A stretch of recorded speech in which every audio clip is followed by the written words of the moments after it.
Major funding for Frontline is provided by the Corporation for Public Broadcasting.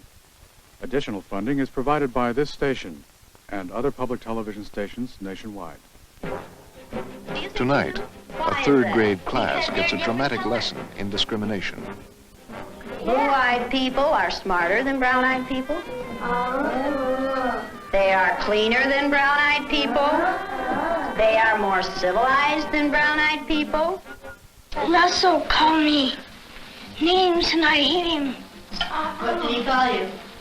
Brown eyes. Tonight on Frontline, the story of one teacher, her lesson, and what happened to a class divided.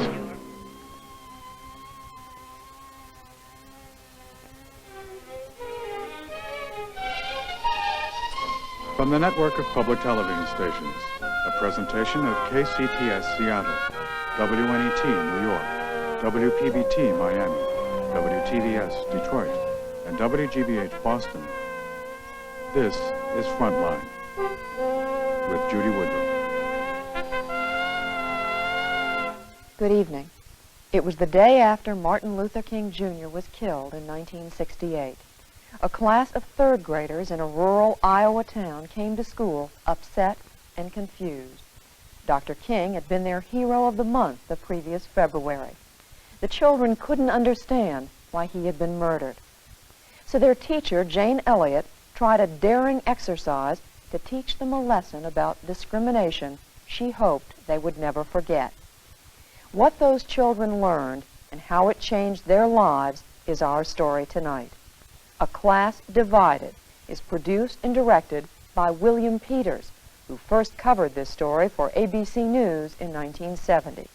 A few months ago, Peters returned to Riceville, Iowa, to a reunion of Jane Elliott's third graders to answer the question of whether, after 15 years, her students would still feel the sting of their first lesson in discrimination. Our reporter for Frontline is Charlie Cobb.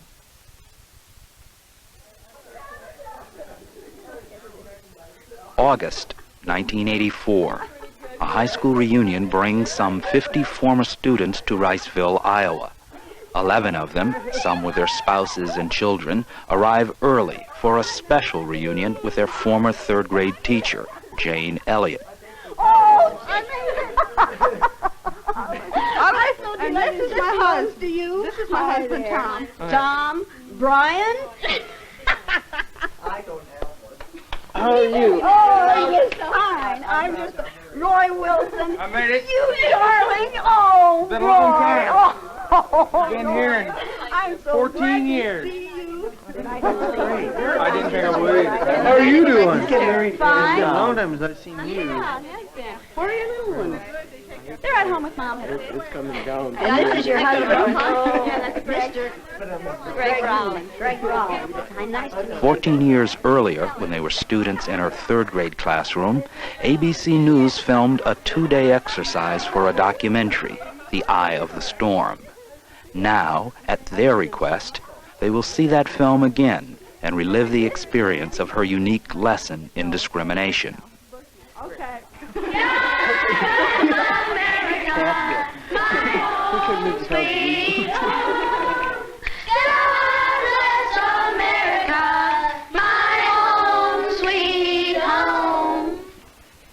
This is a special week. Does anybody know what it is? National Brotherhood. National Brotherhood Week. What's brotherhood? Be kind to your brothers. Be kind. Okay, be kind to your brothers. Like you would like to be treated. Treat everyone the way you would like to be treated. Treat everyone as though he was your brother. And is there anyone in this United States that we do not treat as our brothers? Yeah. Who? Yeah. The black people. Who else? Indians. Absolutely, the Indians. And when many people see a black person or a yellow person or a red person, what do they think? Look at that. Look at that. Dumb people. They look at the dumb people. What else do they think sometimes? What kinds of things do they say about black people? Call them niggers. Niggers. In the city, many places in the United States, how are black people treated? How are Indians treated? How are people who are of a different color than we are treated? They're part of this world. They don't get anything in this world. Why is that? Because they're different color. You think you know how that would feel to be judged by the color of your skin? Yeah. Do you think you do? No, I don't think you'd know how that felt unless you had been through it, would you? It might be interesting to judge people today by the color of their eyes. Would you like to try this? Yeah! Sounds like fun, doesn't it? Since I'm the teacher and I have blue eyes, I think maybe the blue-eyed people should be on top the first day. I mean, the blue-eyed people are the better people in this room. Oh, yes, they are. Blue-eyed people are smarter than brown-eyed people. My dad isn't that stupid. Is your dad brown-eyed? Yeah. One day you came to school and you told us that he kicked you. He did. Do you think a blue-eyed father would kick his son? Yeah. My dad's blue-eyed. He's never kicked me. Greg's dad is blue-eyed. He's never kicked him. Rex's dad is blue-eyed. He's never kicked him. This is a fact. Blue-eyed people are better than brown-eyed people. Are you brown-eyed or blue-eyed? Blue. Why are you shaking your head? I don't know. Are you sure that you're right? Why? What makes you so sure that you're right? I don't know. The blue-eyed people get 5 extra minutes of recess, while the brown-eyed people have to stay in. The brown-eyed people do not get to use the drinking fountain. You'll have to use the paper cups. You brown-eyed people are not to play with the blue-eyed people on the playground because you are not as good as blue-eyed people. Well, the brown-eyed people in this room today are going to wear collars so that we can tell from a distance what color your eyes are. On page 127. 127. Is everyone ready? Everyone but Laurie. Ready, Laurie? Brown-eyed. She's a brown-eyed. You'll begin to notice today that we spend a great deal of time waiting for brown-eyed people. The yardstick's gone. Well, okay. I don't see the yardstick, do you? It's probably over there. Hey, mister, you better keep that on your desk so if the brown-eyed people get out of hand. Oh! You think if the brown-eyed people get out of hand, that would be the thing to use? Who goes first to lunch? Blue-eyed. The blue-eyed people. No brown-eyed people go back for seconds. Blue-eyed people may go back for seconds. Brown-eyed people do not. Brown-eyed. Don't you know? They're not smart. Is that the only reason? Too much. It might take too much. Okay, quietly.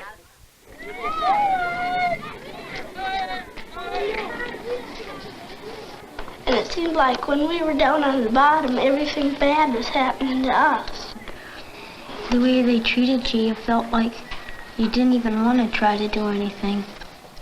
It seemed like Mrs. Elliot was taking our best friends away from us.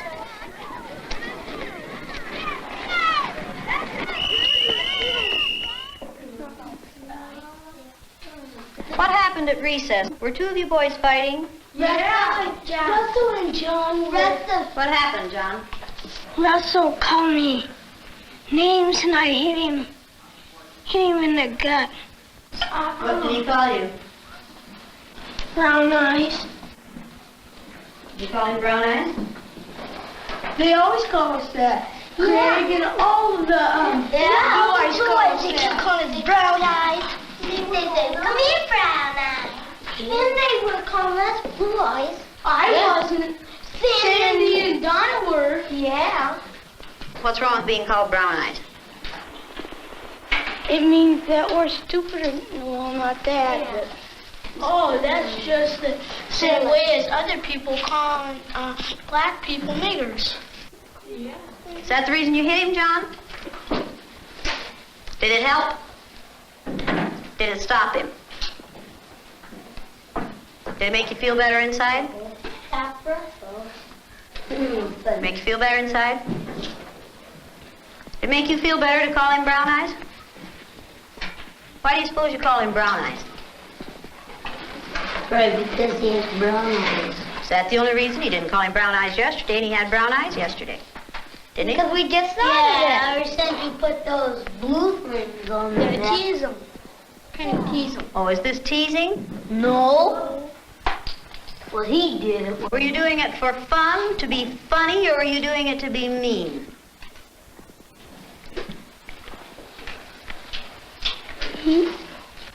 I don't know. Don't ask me. Did anyone laugh at you when you did? I watched what had been marvelous, cooperative, wonderful, thoughtful children turn into nasty, vicious, discriminating little third graders in a space of 15 minutes. Yesterday, I told you that brown-eyed people aren't as good as blue-eyed people. That wasn't true. I lied to you yesterday.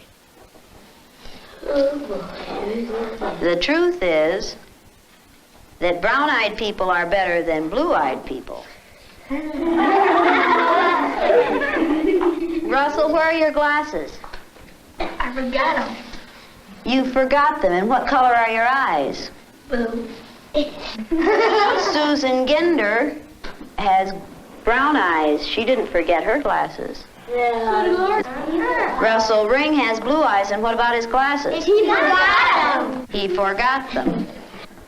Yesterday we were visiting, and Greg said, "Boy, I like to hit my little sister as hard as I can. That's fun." What does that tell you about blue-eyed people? They're naughty. In fact, they fight a lot. The brown-eyed people may take off their collars, and each of you may put your collar on a blue-eyed person. The brown-eyed people get 5 extra minutes of recess. You blue-eyed people are not allowed to be on the playground equipment at any time. You blue-eyed people are not to play with the brown-eyed people. Brown-eyed people are better than blue-eyed people. They're smarter than blue-eyed people. And if you don't believe it, look at Brian. Do blue-eyed people know how to sit in a chair? Very sad. Very, very sad.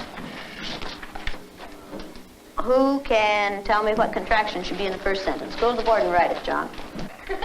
Come on, let's do it again. Loosen up. Up, up, up. Come on. That's better. Now, do you know how to make a W? Okay, write the contraction for we are. Now that's beautiful writing. Is that better? Yeah. Brown-eyed people learn fast, don't they? Yeah. Boy, do brown-eyed people learn fast. Very good.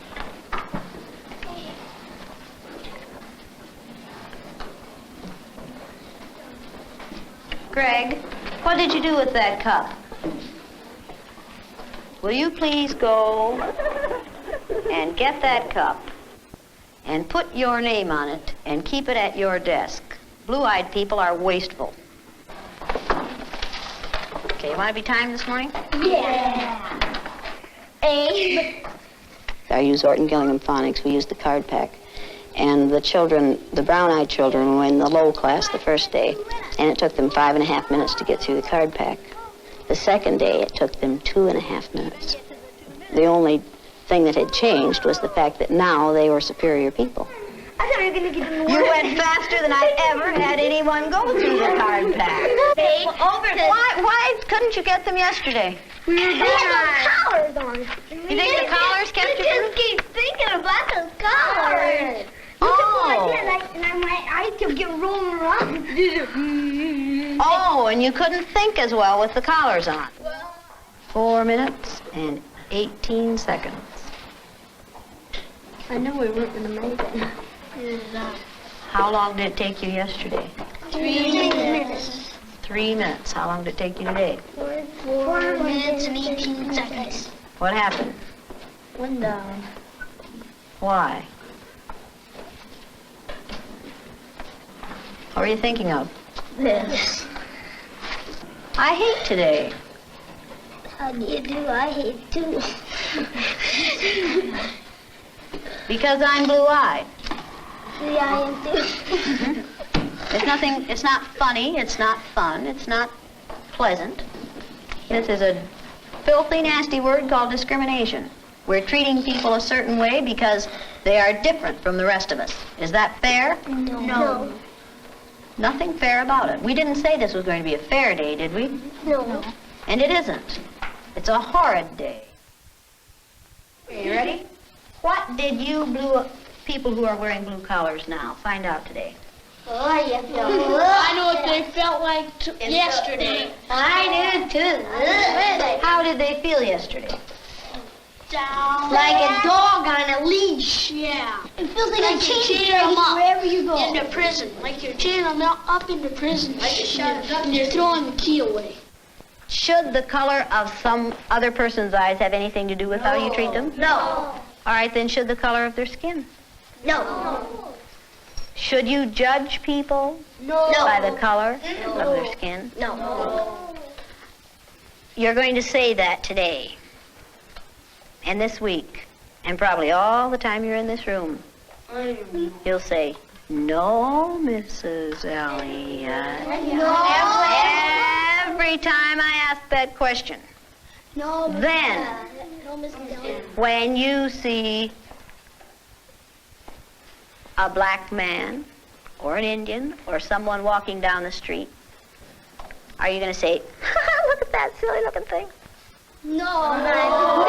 Does it make any difference whether their skin is black or white? No. Or yellow? No. Or red? No. Is that how you decide whether people are good or bad? No. Is that what makes people good or bad? No. Let's take these collars off.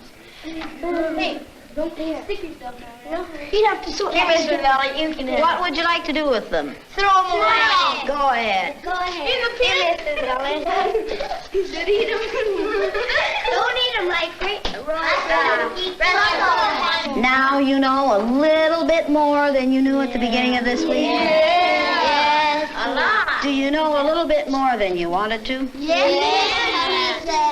This isn't an easy way to learn this, is it? No, Miss. Oh, well, you stop Okay, now let's all sit down here together. Blue eyes and brown eyes. Does it make any difference what color you are? No. Down, girl. Don't see you again. Oh, you found your friend, huh? We're friends again. Now, did you get that? Okay, you ready to listen now? Okay, now are you back? Yes. That feel better? Yes. Does the color of eyes that you have make any difference in the kind of person you are? No, Mrs. Elliott. Does that feel like being home again, girls? Yes. Oh, well, you stop it. This was the third time Jane Elliott had taught her lesson in discrimination. The first, 2 years earlier, was in April of 1968. On the day after Martin Luther King was killed, one of my students came into the room and said, they shot a king last night, Mrs. Elliott. Why'd they shoot that king? I knew the night before that it was time to deal with this in a concrete way, not just talk about it, because we had talked about racism since the first day of school. But the shooting of Martin Luther King, who had been one of our heroes of the month in February, could not just be talked about and explained away. There was no way to explain this to little third graders in Riceville, Iowa. As I listened to the white male commentators on TV the night before, I was hearing things like, who's going to hold your people together, as they interviewed black leaders?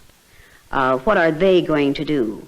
Who's going to control your people? As though these people were subhuman and someone was going to have to step in there and control them. They said things like, when we lost our leader, his widow helped to hold us together. Who's going to hold them together? And the attitude was so arrogant and so condescending and so ungodly that I thought, if white male adults react this way, what are my third graders going to do? How are they going to react to this thing? I was ironing the teepee. We studied an Indian unit. We made a teepee every year. The first year, the students would make the teepee out of pieces of sheet. We'd sew it together. And the next year, we decorated with Indian symbols. I was ironing the previous year's teepee, getting it ready to be decorated the next day. And I thought of what we had done with the Indians. We haven't made much progress in these 200, 300 years. And I thought this is the time now to teach them really what the Sioux Indian prayer that says, "O Great Spirit, keep me from ever judging a man until I have walked in his moccasins," really means. And for the next day, I knew that my children were going to walk in someone else's moccasins for a day. Like it or lump it, they were going to have to walk in someone else's moccasins. I decided at that point that it was time to try the eye color thing, which I had thought about many, many times, but had never used. So the next day, I introduced an eye color exercise in my classroom and split the class according to eye color, and immediately created a microcosm of society in a third-grade classroom. Riceville hasn't changed much in the 17 years since then. It's still a small farming community surrounded by cornfields. Its population is still under 1,000, and it's still all white and all Christian. And though Jane Elliott has continued to teach her lesson in discrimination, there's been little outward local reaction. No objections from school authorities or the parents of the 300-odd students who have by now been through it. Okay, let's get in a circle. The reunion of her former third graders was Jane Elliott's first chance to find out how much of her lessons her students had retained. All right, now, Raymond, why? I want to know why you were so eager to discriminate against the rest of these kids. At the end of the day, I thought the miserable little Nazi. Really, I couldn't stand you. It felt tremendously evil. All your inhibitions were gone. And no matter if they were my friends or not, any pent-up hostilities or aggressions that these kids had ever caused you, you had a chance to get it all out. I felt like I was a king, like I ruled them brown eyes, like I was better than them. Happy. You know? And you did it all day. Yeah. How did you feel when you were the out group? Boy, that day, after we went home, and talk about hating somebody, it was there. You hated me. Yeah, of what you were putting us through. Nobody likes to be looked down upon. Nobody likes to be hated, teased, or discriminated against. And it just boggles up inside of you. You just get so mad. Were you just angry, or was there more than that? I felt demoralized, humiliated. Is the learning worth the agony? Yes. Yes, it is. Yeah. It made everything a lot different than what it was. We was a lot better family altogether. Even in our houses, we was probably, because it was hard on you when you have your best friend one day and then he's your enemy the next. It brings it out real quick in you. I don't know if that's... Some of the remarks were the kinds of things I would have wished I could have programmed into them if I had been able to program them. They're the things I would have wanted them to say. Some of the things were just mind-blowing. You know, you hear these people talking about, different people, how they're, they're different, and they'd like to have them out of the country. I wish they'd go back to Africa, and stuff. Sometimes I just wish I had that collar in my pocket. I could whip it out and put it on and say, wear this and put yourself in their place. I wish they would go what I went, do what I went through. We was at a softball game a couple weekends ago, and there was a black yelling, "Hi, bro," and we hugged each other and everything. And some people really looked just like, "What are you doing with him?" And you just get this burning feeling, sensation in you that you just want to let it out and put them through what we went through to find out they're not any different. I still find myself sometimes when I see some people together and I see how they act, I think, well, that's black. And then right in the next second, I don't even finish the thought. I'm saying, well, I've seen whites do it, I've seen other people do it. It's not just the blacks. It's everyone acts differently. It's just a different color is what hits you first.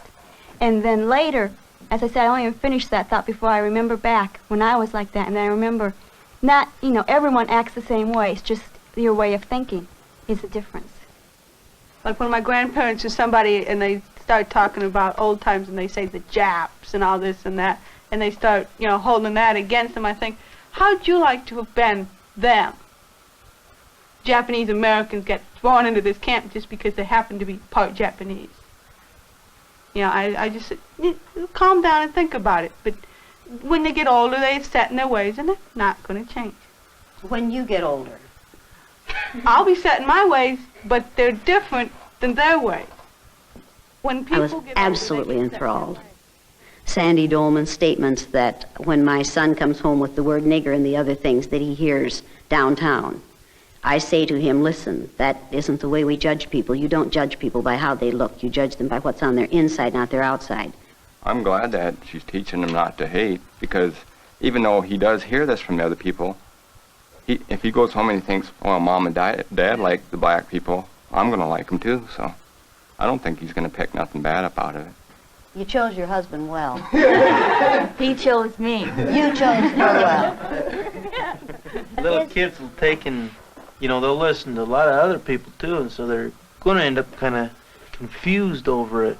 But you know, if right she keeps from wrong. on telling him, is he going to be the kind of person you kids are, or is he going to be the kind who judge people by the Well, he'll know somewhat right from wrong. He'll know You know that he won't. But he'll have the ideas. He won't be judging them by their color, but he won't know what we know fully, having been through it. He won't learn the color from the prejudice from us. Collar. He won't learn prejudice first-handed. Yeah. He'll He just- won't learn to be prejudiced from us. I mean, they won't learn to discriminate between people from us. He might hear it from others, but never from us.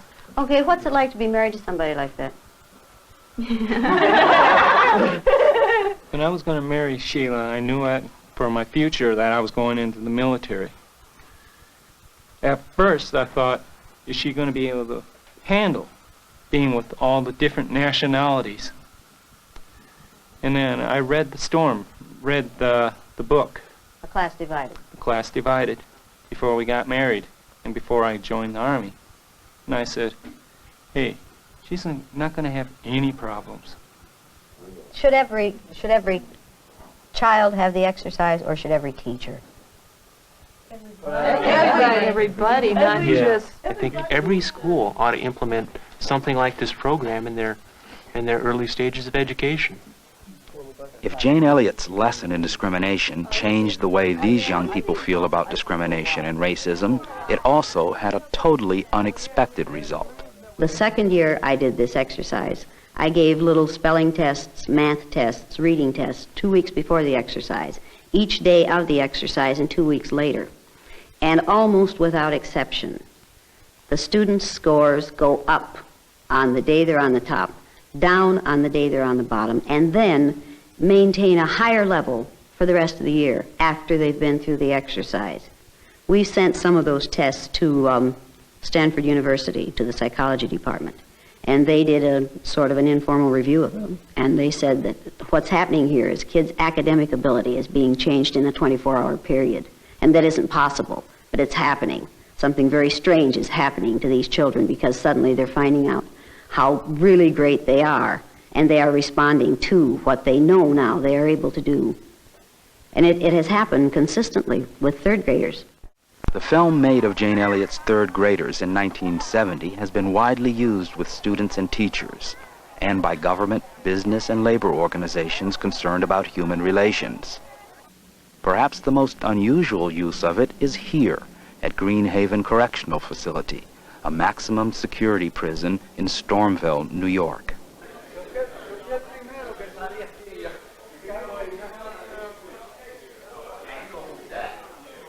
Here, in a sociology course taught by Professor Dwayne W. Smith of Dutchess Community College, his almost exclusively black and Hispanic classes have been seeing the film for more than 10 years. What I'd like to do is introduce the subject of prejudice and discrimination through this film, called The Eye of the Storm. Blue-eyed people are smarter than brown-eyed people. They are cleaner than brown-eyed people. They are more civilized than brown-eyed people.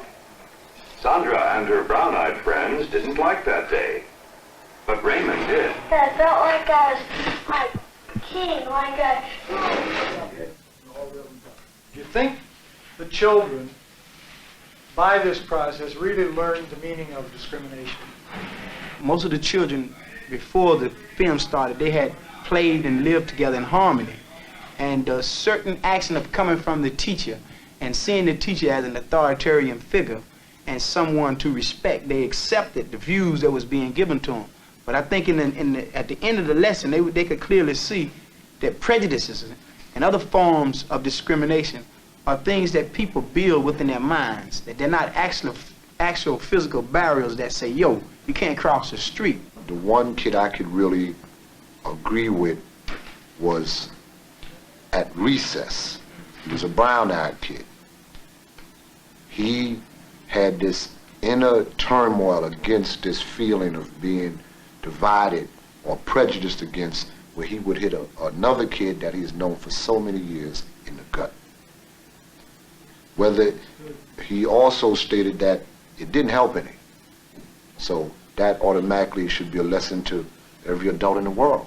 Violence doesn't help any. And, you know, this is a film that I hope that my children get to see. Unlike New York, Iowa is 98% white Anglo-Saxon. Yet even here, minority groups account for more than 20% of the prison population. To make sure its prison system employees are sensitive to the concerns of this large minority, the Iowa Department of Corrections last fall hired Jane Elliott to give her lesson to some of them. The group, which included prison guards and parole officers, was told only that it would be attending a day-long workshop. David Stokesbury. Most of our training you go to, people give you information and you learn that way. Blue eye? When I first came with the sign up and such and got put in the group, I didn't know when I started seeing the signs around, you know, brown eyes only and such. I figured they were the better group because they had a lot of spaces available and there were none for the blue eyes. So when I got put in the blue eyes group and put the collar on, then I knew, well, then I was going to be in the deprived group, I guess. Okay, now you can stay in this area. The workshop was supposed to begin at 9. They took the brown eyes in about 9 and then left us standing in the hall. I literally stood because there weren't enough chairs, and I didn't know whether or not I'd wanted to fight to take a chair down. I didn't know if somebody'd come and take the chair away from me if I did. While David Stokesbury and the other blue-eyed people waited inside the meeting room, Jane Elliott prepared the brown-eyed people for what was going to happen. Now, this is not something I can do alone. This exercise won't work without your cooperation. Blue-eyed people aren't allowed to smoke. Blue-eyed people aren't allowed to sit in these empty chairs. Do not let a blue-eyed person sit next to you. You know you can't trust them. And besides which, they don't smell good. Everybody knows that about blue-eyed people. You don't know what you can catch from a blue-eyed person. By 9:20, I felt some antagonism. You know, I'm stuck out here for 20 minutes, standing, waiting. I still say we ought to see what kind of a reaction we'd get by everyone just simply going in. No one wants to do it? But he seems to have courage in their conviction to do a lot of talking, but nobody takes any action. Oppose them by all singing a song and putting something really loud, you know. We shall overcome. Yeah, right. I need to have you keep it down. I don't know how many times I need to give that instruction, but you need to keep it down so you don't bother the people in the workshop. I was pretty well ticked off by the time we got taken in there. Purses and overcoats in the corner here, Phil. I need to have you put your purse and your coat in the corner. Purse and coat in the corner. Purses and overcoats in the corner. It would be to your advantage in the future, people, if you'd get to meetings on time. It would also be to your advantage if you'd put your gum away. Put your gum away. You want to get paid for today? Well, then stay, but put your gum away. I don't have a purse, so I don't have a place to put my gum. I'm sure that you are inventive enough to find a place for the gum. Now, I'd like for you to notice where she put her gum. You have this problem with blue-eyed people. You give them something decent and they just wreck it. You'll also notice that blue-eyed people spend a lot of time playing, look at me, see how cute I am, I can be funny, I can make a joke of this. This is amusing, I'm amused by this. Another thing that is obvious about blue-eyed people is that they're poor listeners. The first thing you have to do when you're teaching in a segregated situation, when you're working in a segregated situation, is teach the listening skills. The listening skills are, number one, good listeners have quiet hands, feet, and mouths. Everyone needs to write these down. I'd like for you to look at the man in the back, in the black jacket. The game we're playing is playing it cool. This is a favorite blue-eyed game, playing it cool. Nobody can bother me, man. I can handle this. I don't have to do this. I'm going to ignore this whole thing. Number two, good listeners keep their eyes on the person who is speaking. I take it you don't have a pencil. Nor you? No. Perhaps you could borrow one from one of your neighbors.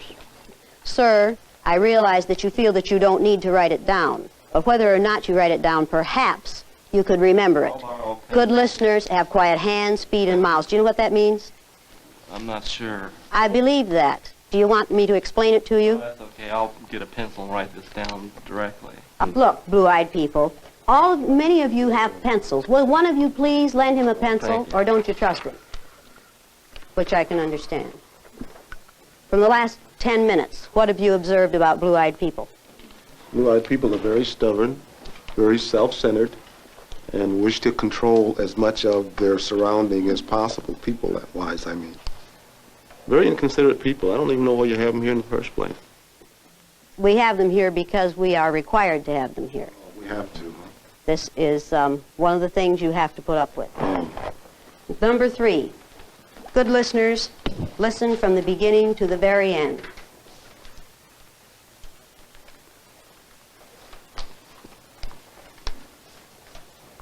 Okay, good listeners decide to learn something. And this is the thing you'll have the most difficulty with blue-eyed people. They decide not to learn something.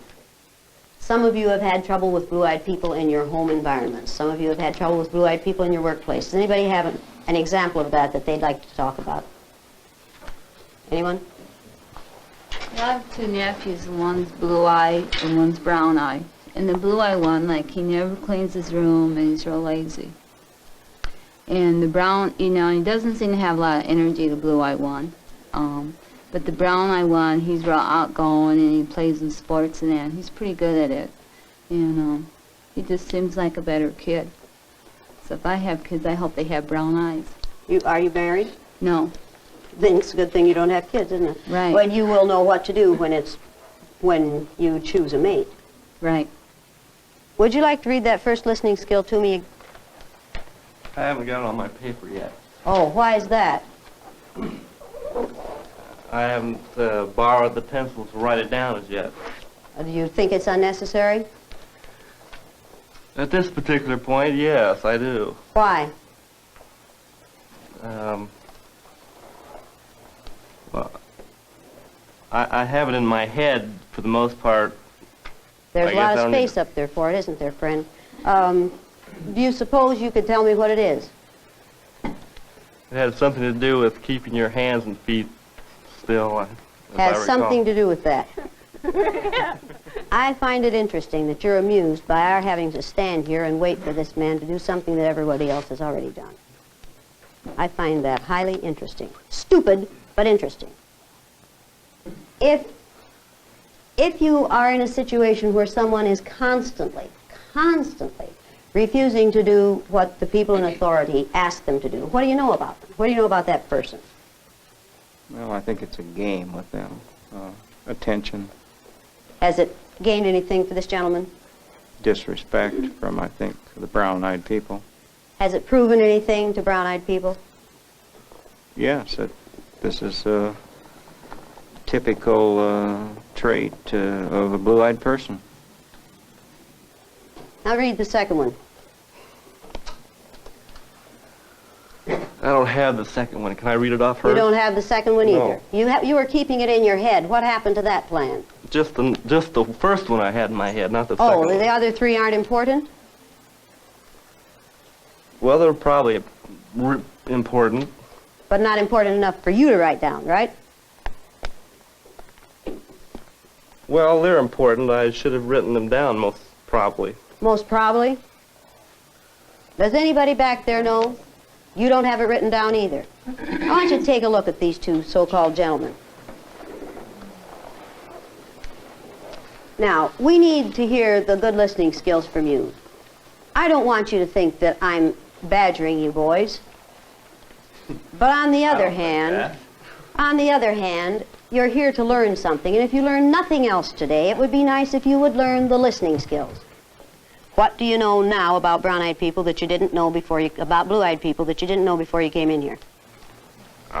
I'm finding I'm going to have to explain things a bit more explicitly to a blue-eyed person than I would to a brown-eyed person. How many times did I have to repeat the listening skills for Roger? Well, Brother Roger's having a rough time today, isn't he? It was about 6 or 7 different times. You think that's amusing, Roger? Apparently, somewhat amusing. As part of the lesson, the corrections department employees took a written test. All right, I need these names and the scores. I have KR 11. I'm sorry, I can't hear you. KR, just initials, 11. Just KR, just an initial, no Yeah, last name? No names. How many? 11. And Churden or Charles, I'm not sure. on the other one. Thank you, sir. Tell me the name again.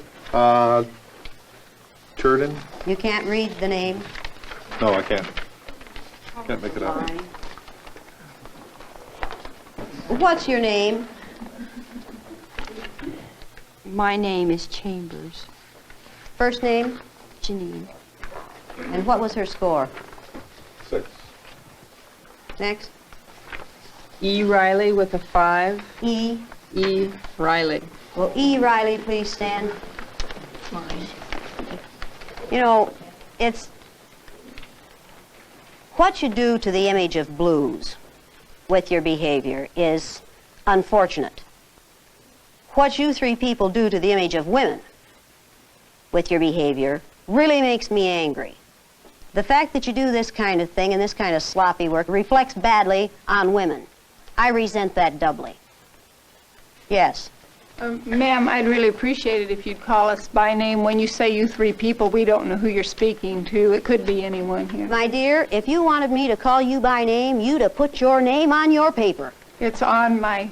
It was to be on your paper. You didn't see my papers, ma'am. I didn't get your name either because it wasn't on your paper. That's right. All right, now how can one call you by your name? If you don't care enough about your name to put it on your paper, don't expect me to worry about it.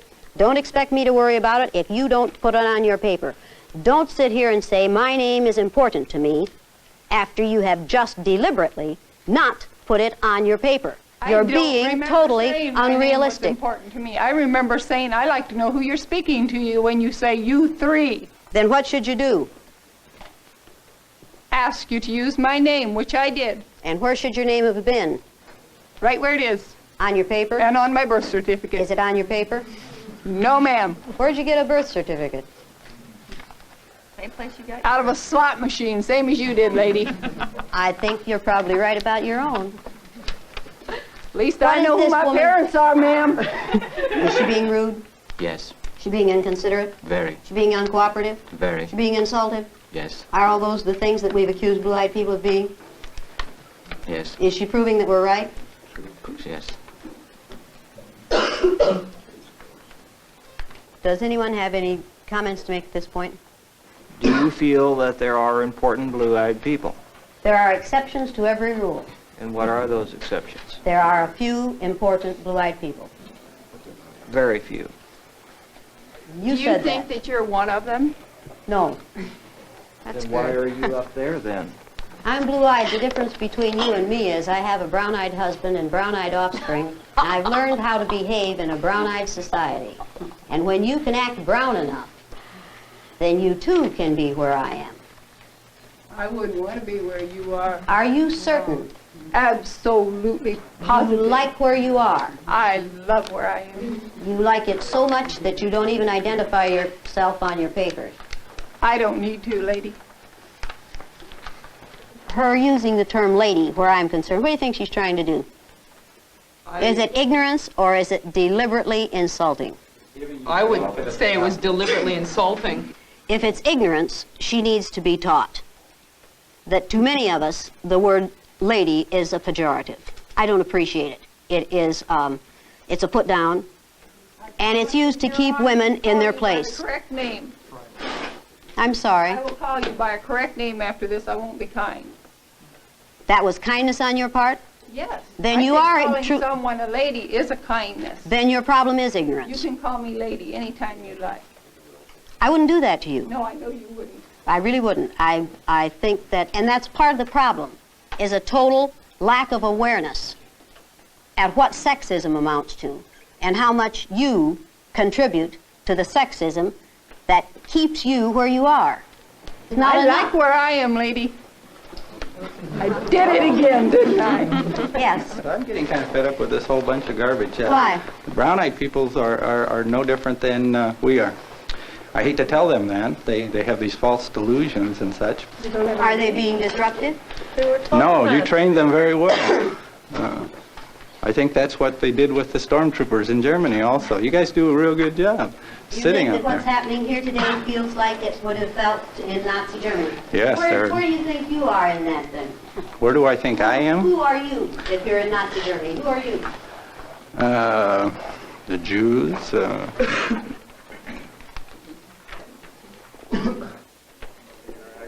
After a break for lunch, Jane Elliott helped the Corrections Department employees analyze what had happened. Did you learn anything this morning? I think I learned from the experience of feeling like I was in a glass cage and I was powerless. There was a sense of hopelessness. I was angry. I wanted to speak up, and yet at times I knew if I spoke up, I'd be back in a powerless situation. I'd be attacked. A sense of hopelessness. Had you Depression. Had you experienced that before? I realized this morning that there were very few times in my life that I've ever been discriminated against. Very few. And you were this uncomfortable in an hour and a half. I was amazed at how uncomfortable I was in the first 15 minutes. Can you empathize at all then with blacks, minority group members in this country? I'm hoping better than before. If we tried to argue with you, you would use just the mere argument as reason for us being lesser than the brown-eyed folks. You know, you couldn't win. Yeah, don't we do that every day? I think some do, yeah. But I would hope that I'd never get so unreasonable. You know, the statements you were making were groundless and such, and yet we couldn't argue with them, because if we argued, then we were argumentative and you know, not listening and getting out of our place and all that stuff. And that was frustrating to me. And then frustrating to me was the other little green tags who were sitting on their hands. My group here was, I didn't think, boisterous enough in our opposition to the whole thing. Why didn't you people support one another? Why didn't the blue-eyed people on this side just sat there? And let's face it, you covered your asses, right? Why did you just sit there? Well, I think that's symptomatic of the problem as a whole. We see that, you know, in society in general. We see a few people who are making a lot of noise, and the rest of the people sitting back waiting to see what they're going to do. Okay, as long as I was picking on him, I was leaving you alone, right? Right. I'd say a lot of people accept that. They have a few people do their fighting for them, and they stand back, and if this person's going to win, then they'll get on this side. If that person's not going to win, they'll stay back over here, you know. That's just how it works. If you were in a real situation where you had to do something about racism, would you stand up and be counted? What I would do, I don't know. It would depend on the But you exigencies. would do something. I would have to do something. I couldn't go home tonight and face my kids if I didn't. How did you brown-eyed people feel while this was going on? Sense of relief I wasn't a blue-eyed person. Sense of relief that you had the right color eyes. Absolutely. I really understood, at least I felt that I understood, what it was like to be in the minority. Why were you angry? First of all, because it was unreasonable. Secondly, because I felt discriminated against. Thirdly, I think that all of us, everyone in this room, has dealt with discrimination on both sides. You don't have to be black or Jewish or Mexican or anything else to have felt discrimination in your life. And as you become an adult, you learn to deal with those feelings within yourself. You learn to handle those, and when you feel yourself in a situation that you can't get out of, which we couldn't, we were a captive audience. And it was not a normal situation, because normally you aren't badgered. What if you had to spend the rest of your life this way? I don't know how to answer that. You don't wake up every morning knowing that you're different. You wake up as a white woman who is going to her job at 8 o'clock or whatever, where a black person is going to wake up knowing from the minute they get up out of the bed and look in the mirror, they're black. And they have to deal with the problems they've had to deal with ever since they were young, and realize that I am different and I have to deal with life differently. Things are different for me. And I don't think you can really say that you have felt, maybe you have felt some sort of discrimination, but you haven't felt what it is like for a black woman to go through the daily experiences of arguing and saying, listen to me, my point of view is good, you know, what I have to offer here is good. And no one wants to listen, because white is right. That's the way things are. I think the necessity for this exercise is a crime. No, I don't want to see it used more widely. I want to see the necessity for it wiped out. And I think if educators were determined that we could be very instrumental in wiping out the necessity for this exercise. But I want to see something used. I'd like to see this exercise used with all teachers, all administrators, but certainly not with all students unless it's done by people who are doing it for the right reasons and in the right way. I think you could damage a child with this exercise very, very easily. And I would never suggest that everybody should use it. I think you could have training classes for teachers, bring them in, put them through the thing, explain what happened, do the debriefing, and then practice doing this until a group of teachers were able to do it on their own. And teachers are not disabled learners. They could learn to do this, obviously. If I can do it, most anyone can do it. It doesn't take a super teacher to do this exercise. What began in a third-grade classroom has spread from students to teachers to corrections officers. At the center is still a single teacher, determined to inoculate her students, both young and old, against the virus of bigotry. After you do this exercise, when the debriefing starts, when the pain is over and you're all back together and you're all one again, you find out how society could be if we really believed all this stuff that we preach. If we really acted that way, you could feel as good about one another as those kids feel about one another after this exercise is over. You create instant cousins. I thought maybe that lasted just while they were in my classroom because of my superior influence. But indeed, these kids still feel that way about one another. They said yesterday, over and over, the remark was made, we're kind of like a family now. They found out how to hurt one another, and they found out how it feels to be hurt in that way. And they refused to hurt one another that way again. And they said, we're kind of like a family now, and indeed we were.